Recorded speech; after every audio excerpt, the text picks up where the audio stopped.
श्रीमद् भागवत गीता 16वां अध्याय प्रारंभ।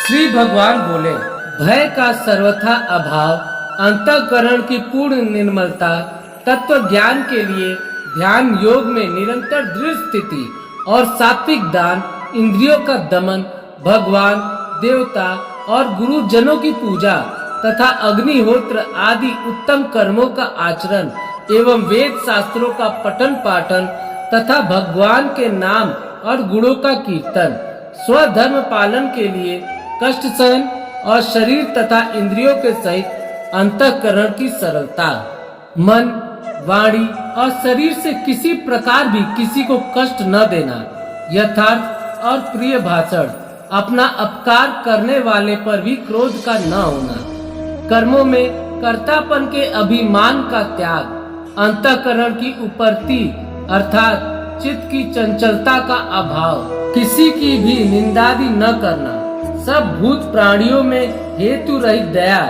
इंद्रियों का विषयों के साथ संयोग होने पर भी उनमें आसक्ति का न होना, कोमलता, लोभ और शास्त्र से विरुद्ध आचरण में लज्जा और व्यर्थ चेष्टाओं का अभाव, तेज, क्षमा, धैर्य, बाहर की शुद्धि एवं किसी में भी शत्रु भाव का न होना और अपने में पूज्यता के अभिमान का अभाव, ये सब तो हे अर्जुन देवी संपदा को लेकर उत्पन्न हुए पुरुष के लक्षण है।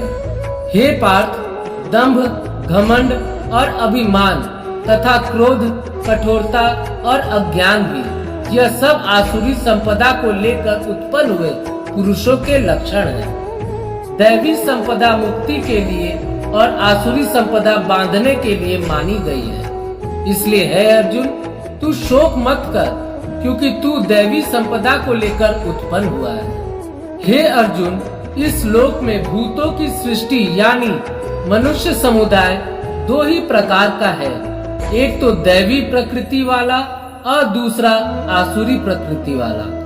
उनमें से दैवी प्रकृति वाला तो विस्तार पूर्वक कहा गया, अब तू आसुरी प्रकृति वाले मनुष्य समुदाय को भी विस्तार पूर्वक मुझसे सुन। आसुर स्वभाव वाले मनुष्य प्रवृत्ति और निवृत्ति इन दोनों को ही नहीं जानते, इसलिए उनमें न तो बाहर भीतर की शुद्धि है, न श्रेष्ठ आचरण है और न सत्य भाषण ही है। वे आसुरी प्रकृति वाले मनुष्य कहा करते हैं कि जगत आश्रय रहित, सर्वथा असत्य और बिना ईश्वर के अपने आप केवल स्त्री पुरुष के संयोग से उत्पन्न है, अतएव केवल काम ही इसका कारण है, इसके सिवा और क्या है। इस मिथ्या ज्ञान को अवलंबन करके जिनका स्वभाव नष्ट हो गया है तथा जिनकी बुद्धि मंद है, वे सबका अपकार करने वाले क्रूर कर्मी मनुष्य केवल जगत के नाश के लिए ही समर्थ होते हैं।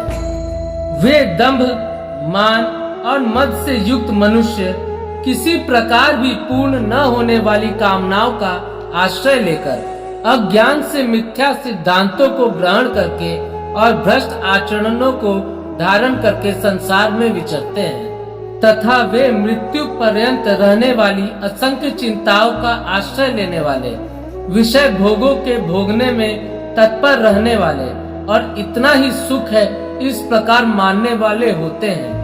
वे आशा की सैकड़ों फांसियों से बंधे हुए मनुष्य काम क्रोध के परायण होकर विषय भोगों के लिए अन्याय पूर्वक धनादि पदार्थों का संग्रह करने की चेष्टा करते हैं। वे सोचा करते हैं कि मैंने आज यह प्राप्त कर लिया है और अब इस मनोरथ को प्राप्त कर लूंगा, मेरे पास यह इतना धन है और फिर भी यह हो जाएगा।